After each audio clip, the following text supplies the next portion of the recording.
আজ শেষ হচ্ছে ভারতের পশ্চিমবঙ্গের বিধানসভা নির্বাচনের প্রথম দফার প্রচারণা। শেষ দিনও ভোটারদের কাছে টানার চেষ্টা করছেন প্রার্থীরা। নির্বাচনের খবর জানাতে এই মুহূর্তে কলকাতায় আছেন সুব্রত আচার্য, যাচ্ছি তার কাছে। দেখুন, আজকে সন্ধ্যার মধ্যেই কিন্তু শেষ করতে হবে ভারতের এই পশ্চিমবঙ্গ রাজ্যের প্রথম দফায় যে 23শে এপ্রিল ভোট হবে উত্তরবঙ্গের এবং জঙ্গলমহলের 16টি জেলায়। সেই জেলায় যে 152টি আসনে ভোট হচ্ছে, সেই ভোটের প্রচারণা কিন্তু আজকে সন্ধ্যার পর থেকেই শেষ হয়ে যাবে। ফলে শেষ মুহূর্তে প্রচারণায় ব্যস্ত সময় পার করতে দেখা গিয়েছে রাজ্যের শাসক দল তৃণমূল কংগ্রেস, বিরোধী শিবির বিজেপি এবং রাজনৈতিক অন্য শিবির বাম এবং কংগ্রেসের নেতা এবং নেত্রীদের। শুধু সাধারণ অর্থে আমরা দেখি যে চেনা মুখগুলো রয়েছে, তারাই কিন্তু নন, বিভিন্ন তারকা প্রার্থী তারাও কিন্তু শেষ মুহূর্তের প্রচার করে ভোটারদের বিভিন্ন রকমের আশ্বাস দিয়ে ভোট তুলতে চাইছেন। আপনি জানেন যে 16টি জেলায় 152টি বিধানসভা আসনে নির্বাচন বা ভোট গ্রহণ হবে।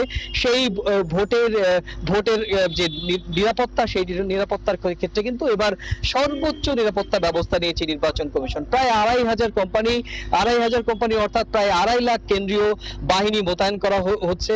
প্রত্যেক ভোট কেন্দ্রে 4 জন কেন্দ্রীয় বাহিনীর সদস্য মোতায়েন করা থাকবে এবং ভোট কেন্দ্রের 100 মিটারের মধ্যে সাধারণত কোনো ধরনের অশান্তি যাতে না হয় সে কারণে চক দিয়ে মার্ক করে দেওয়া হবে। এবং শুধু তাই নয়, সাধারণ মানুষ যারা ভোট কেন্দ্রে দাঁড়াবেন, সেই ভোট কেন্দ্রে দাঁড়ানোর ক্ষেত্রেও যাতে ভোটারদের সুশৃঙ্খল এবং যাতে কোনো ধরনের ভোট দানে কেউ বাধাগ্রস্ত না হয়, পাশের ভোটদাতাকে সহযোগিতা করার সেই সমস্ত বিষয় কিন্তু নির্বাচন কমিশন ঠিক পুঙ্খানুপুঙ্খভাবে গত কয়েকদিন ধরে প্রচারণা করছে। রাজনৈতিক দলগুলো, আপনি যেটা বলছিলাম যে মাটি কামড়ে প্রচারণা করছেন, আজকে দেখেছি যে উত্তরবঙ্গে কেন্দ্রীয় স্বরাষ্ট্রমন্ত্রী অমিত শাহ প্রচার করেছেন।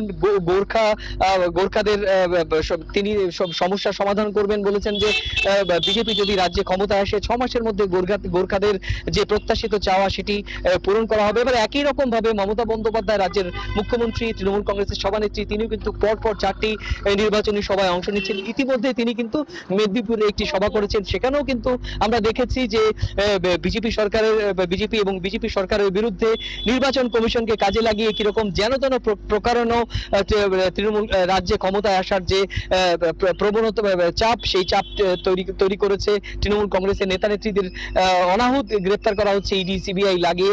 এবং গতকালকে তৃণমূল কংগ্রেসের একজন শীর্ষস্থানীয় মুখপাত্র বলেছেন যে 150 ঘন্টার মধ্যে এমন কিছু ঘটনা পশ্চিমবঙ্গে ঘটানো হতে পারে, সেটি কিন্তু নির্বাচনের যে পরিবেশ সেটি বিনষ্ট হতে পারে। যদিও এ বিষয়ে নির্বাচন কমিশন কিংবা কেন্দ্রীয় সরকারের পক্ষ থেকে এখনো পর্যন্ত সুনির্দিষ্ট কোনো বক্তব্য পাওয়া যায়নি। তো এই ছিল আমার কাছে ভারতের পশ্চিমবঙ্গের প্রথম দফা নির্বাচনের প্রচারণায় শেষ হওয়ার আগে যে রাজনৈতিক তরজা, সে সংক্রান্ত আমার কাছে থাকা সবশেষ তথ্য।